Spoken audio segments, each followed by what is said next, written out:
Hey, welcome back to another episode of Keeping Cozy. I know it's been a while since I posted, but that's because I was at Business Insider, where I recently finished a fellowship where I was covering cryptocurrencies. If you're at all interested in the work I did while I was there, I'm posting a link to that in the description box below. Today I'm speaking with David Rubenstein. David Rubenstein is one of the most well-known Americans for the work he did in creating the Carlyle Group, a leading private equity firm based out of Washington, D.C.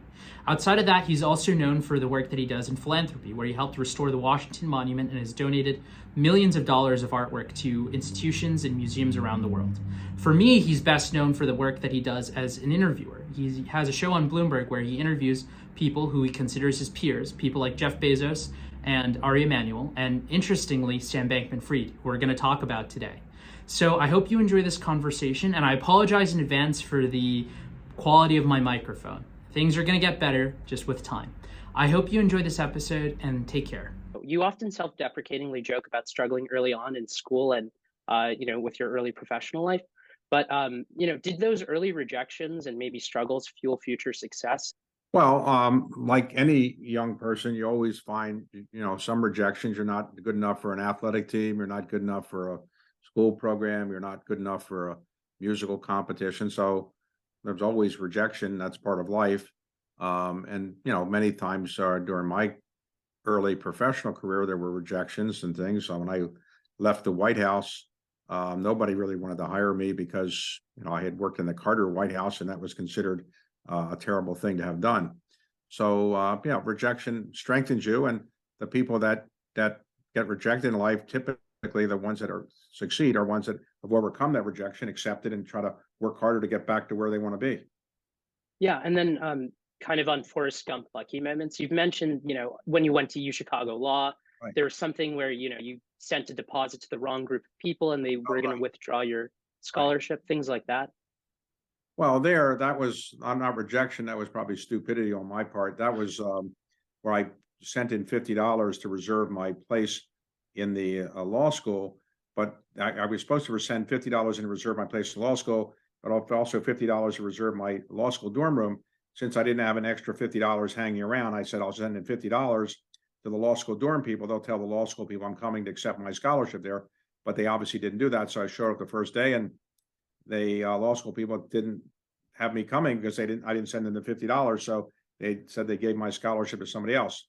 So that was a moment of probably stupidity on my part, but they eventually gave me the scholarship, and I've now given them about, I don't know, $60 million in scholarship money to make up for, in terms of not to make up for it, but to thank them for what they did for me. Well, so and then kind of in the vein of like, going back to like losses and dealing with them, how do you remain optimistic when you've taken a hit or a loss or, you're not able to get a job post Carter administration? Well, you have to remain somewhat optimistic. If you get too much down in the dumps, you just will conclude you're not going to do anything, and you'll shrub up in a ball and not achieve anything. So I think whenever you have rejection, you should recognize that rejection is part of life, and the stronger people, the successful ones, get back on their feet.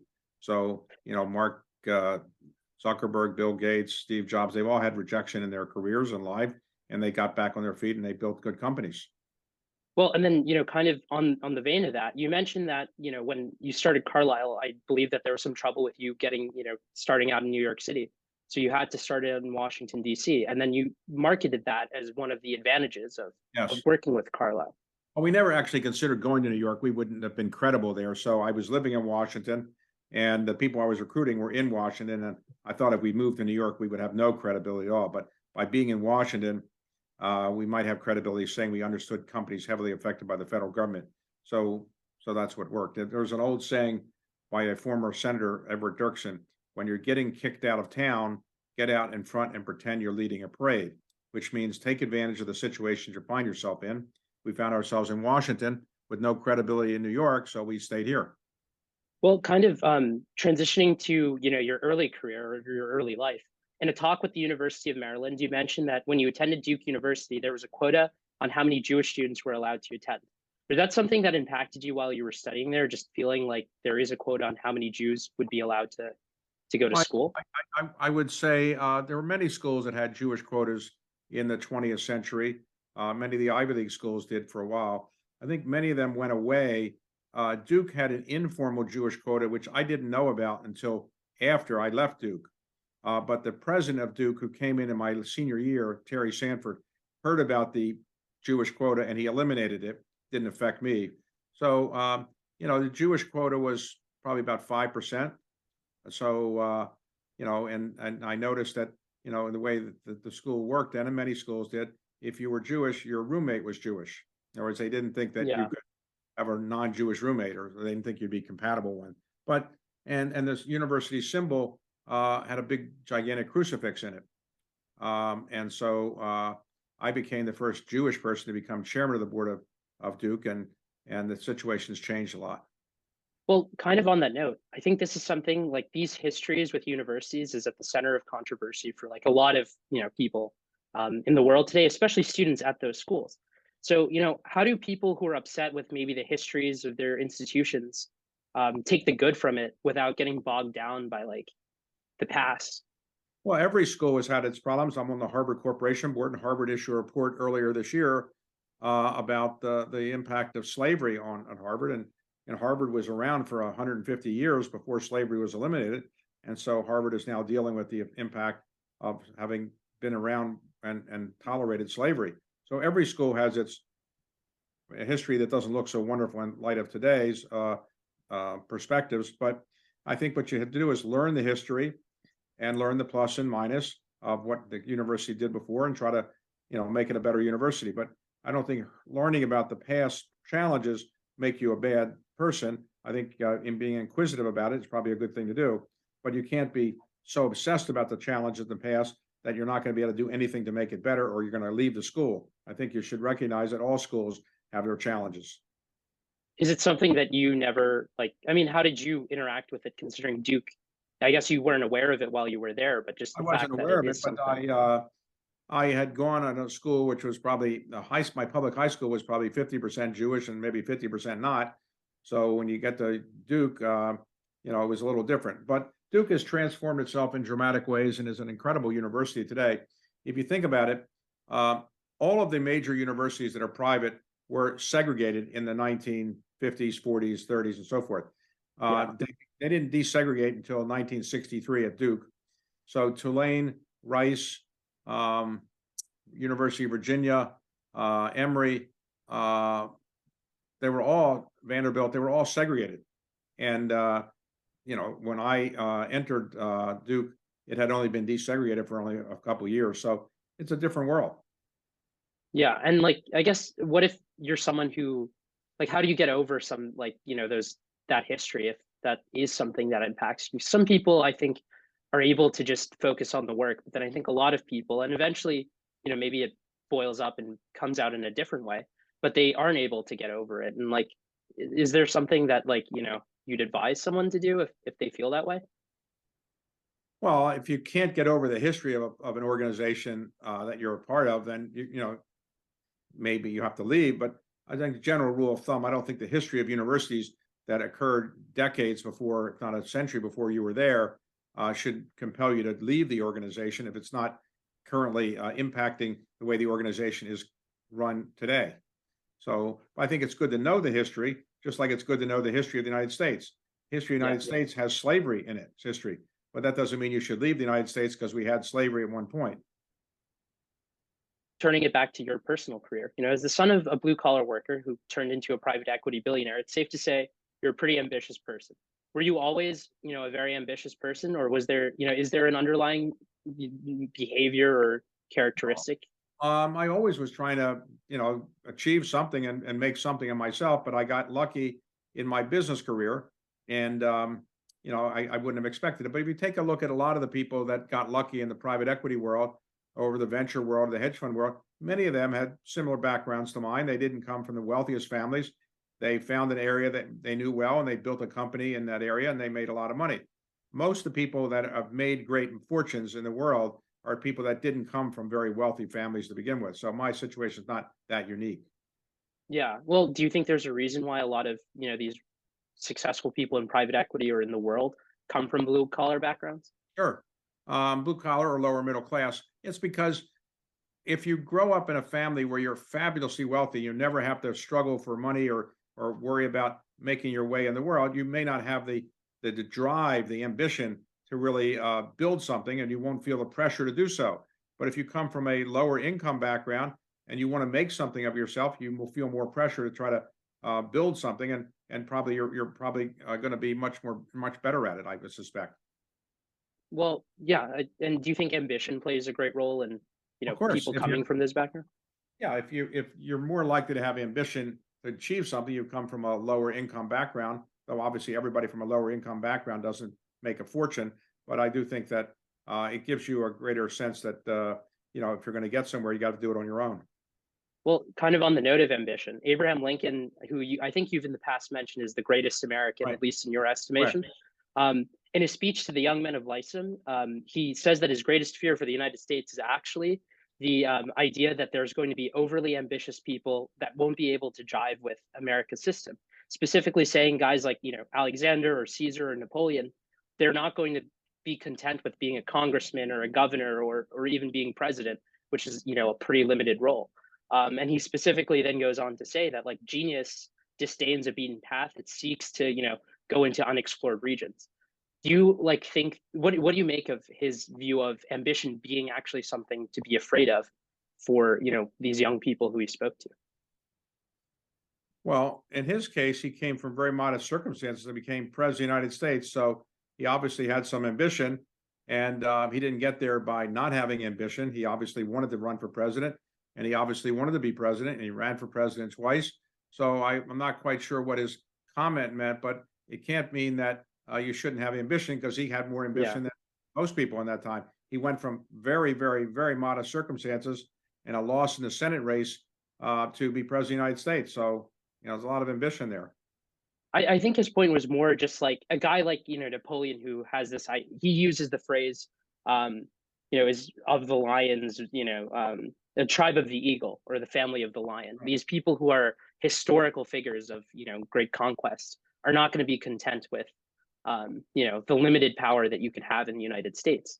Um, Maybe, but I haven't seen a lot of that. Not everybody, not everything that Lincoln says turned out to be true or accurate, and I'm not Yeah. sure that that is accurate. He had some great speeches, but maybe if Napoleon had been in our system, maybe he wouldn't have been content. But generally, in the way our countries work, if you rise to be president of the United States, generally not looking to conquer the rest of the world as well. Yeah. Well, I guess on that note, are there people who would founders and CEOs be good politicians? Like they're probably these overly or very ambitious people who kind of are similar to, like Caesar or conquerors. Do you think that they would make for good politicians? Well, which kind of people? Business people or? A founder of a major company, or a CEO Oh, of. well, clearly the people who are founders of companies that are successful tend to be kind of gods in the companies they built. When you're in politics, you're not a god because you've got lots of people challenging you and criticizing you. So, as a general rule of thumb, most founders, there are exceptions, of course. Mike Bloomberg was a successful mayor of New York, but generally, founders of big companies don't tend to want to put themselves in a situation where people are going to regularly criticize them, and they're not going to have anywhere close to the power in their domain that they had as a founder of a company. So, you don't see a lot of gigantically successful founders of companies getting into politics. And Sam Bankman-Fried, who you've interviewed in the past, was once seen as the new Mark Zuckerberg, and he's now had a very public fall. Do you have any first impressions on what went wrong, or you got a chance to interview him yourself? What was he like, and did you see it? Sam Bankman-Fried.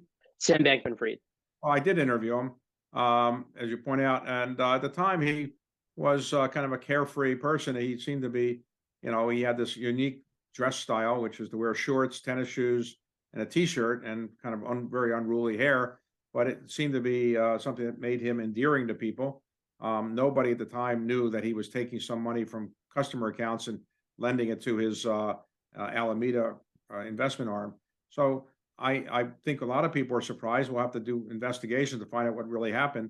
But I think once again, people sometimes can be fooled by somebody's image, and he had a non-threatening image. He didn't seem like he was trying to be a master of the universe in the sense that he was telling everybody what to do and seeking more and more power. He just wanted to build his own company. And how do you think this impacts the world of cryptocurrency? Do you think a lot of institutional investors were showing interest, a year or so ago. Do you think that that's going to continue once, It, this poster no, child has been taken down? it will not be a plus. I don't see how it can be a plus. Uh, Clearly, the industry has lots of people, millions of people around the world who invest in it and believe in it. They're not going to, I think, overnight go away. I think they'll may be more cautious. Fewer people may rush into it now. Many people are going to look into what went wrong, and there'll be investigations and maybe criminal or civil complaints. I just don't know, but I would say, as a general rule of thumb, I think younger people will not be deterred, and older people who didn't think it was that valuable will be confirmed in their view that it was not a good thing to do. Well, kind of on the note of younger people, Mark Zuckerberg was often like seen as an analog to Sam Bankman-Fried, and there's kind of now I would argue a cliche in society that you have these 20-year-old young, very smart founders who take on these gigantic corporations. And in one of the early interviews of Mark Zuckerberg, he was on 60 Minutes, and the constant question was, should someone this young be taking on such huge responsibility? I guess my question for you is, do you think that 20-year-olds in general should be taking on massive corporations? And do you think his fall will prevent people from taking that leap or investing in people in that situation? As a general rule of thumb, great companies are not built by 70-year-olds. They generally tend to be built by 20-year-olds.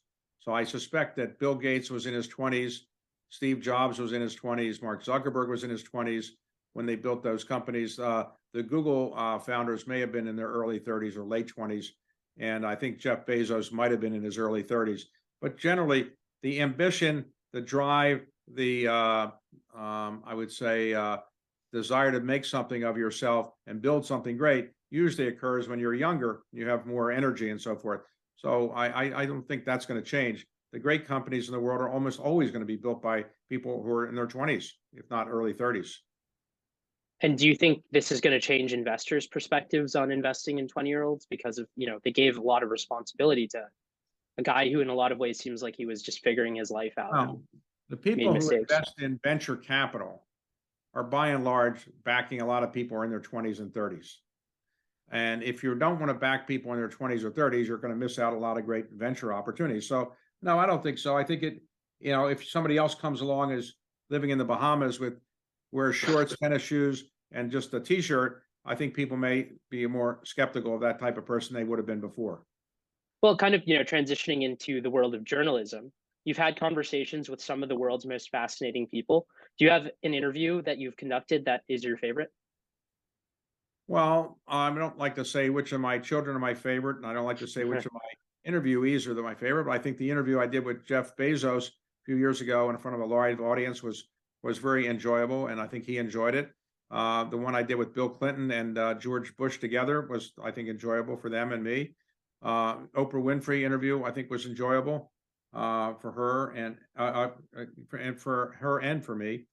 So I generally like all the interviews I do. Sometimes I think they work better in a live audience because if I use humor, you can the audience will tend to laugh, and then it frees up the interviewee to kind of feel more free in responding, and I think it makes for a better atmosphere. Was it something that you always had a desire to do, to like be I guess a reporter, or No, I don't have a desire to be a reporter because I didn't think it was a profession that probably was that lucrative, for one thing. And so no, I'm not. I just stumbled into this by becoming the president of the Economic Club of Washington, just supposed to bring in business people to speak. It turned out they were fairly boring. So I decided I would try to interview them and see if I could liven it up, and people liked it and they put it on Bloomberg. But and now I get asked to do a lot of interviews of people, not on television, but just for various events. And it's easy for me to do. I read the materials, and I have a quick mind. I can kind of come up with questions and can kind of add some humor to it. So, but I'm not going to be a reporter, or didn't want to be. Well, was there an interview that you felt gave you learned the most from conducting it? Well, in the interviews in my latest book, I didn't know all those people that well, so I learned a lot in those interviews because a lot of those investment professionals were people that I knew just maybe socially or knew a little bit, but not well. And when I dug into their backgrounds in the interview, I got to learn a lot more and found it interesting. Yeah. Well, you know, kind of on that note, where do you see the future of journalism? Will it be like high profile people such as yourself, where kind of, you know, just in general interested in other people and are curious about the world, who are, you know, running these operations? I know Andreessen Horowitz Yeah. is investing heavily in, you know, creating a media company, Future, and they have a couple other ventures that they're doing in terms of creating content. And, you know, as someone who's was a journalist, you know, the business model is really tough there to monetize. So will it be something where it is high profile people or people whose income does not come from the content itself that are the future journalists, or what do you think about the industry? Well, the world of journalism is changing because newspapers are basically folding. So there are going to be very few newspapers in 10 years, maybe just 3 or 4 of any consequence. The evening news shows aren't paid attention to that much anymore compared to what they were 20 or 30 years ago. So I think people are going to get their news amazingly from social media sources. A lot of my children get their news from LinkedIn, or Yeah. people get their news from Facebook. Whether that'll continue, I don't know. But I do think that news is going to come to people from varied places, but not from the traditional places that I got it from. And do you think that like it's going to be high profile people who are the, you know, interviewers, or is it going to be like, Oh, professionals will probably do it, um, but I'll give you an example. Today, in many towns where I visit, I have a very hard time finding a place that can sell newspapers. Very few yeah, places. You can't get the New York Times physically almost anywhere. You have to read it online, which has its downsides to me. So I think at some point it probably won't be printed physically at all. And probably that's going to be true of the Washington Post and the Wall Street Journal. Everything will be online. So you have to be very adept at knowing how to work the internet and getting all your paywalls paid for and so forth to get the news. But we'll see. then what would your advice be for someone who's like wanting to make a career in news or journalism? Do you think it's just go into the real world and then, like, you know, build a profile there, or do you think you should continue on the route of like journalism? Find a wealthy spouse or have a wealthy parent, Yeah. because journalism is not a profession that pays that well, and probably that's not going to change. If somebody's committed to journalism, you should recognize that it's not a lucrative profession, and therefore you have to enjoy the challenge of delivering the news and scooping it out and writing it in an intelligent way. But you're not going to get economically very rewarded for that, for better And or I worse. guess, well, I guess my question then would be, how do you like do the calculus of like the economic rewards of doing something versus the like personal fulfillment and enjoyment from doing it? Obviously, journalists today have personal fulfillment because they know they're not getting paid, and people are still going to journalism schools, and people are still interested in journalism. But I think like these people have concluded that money isn't going to buy them happiness, and they don't really need that much money. And so I think there'll always be some people interested in being journalists, but whether the format is the same as we have now with newspapers that are physical newspapers or evening news shows that are 30 minutes or so, I'm skeptical of that. Yeah. Yeah. Well, and would it be something that you'd ever consider? Like, you know, um, if you had to start out again? Well, I'm not going to have to start out again, I hope. But no, it's just not something I'm going to do. I'm not that good at that. But I enjoy doing the interviews, but I don't want to be a journalist. Yeah. Well, hey, David, thank you for your time. All Those right. Well, were thank you. I good appreciate it. questions.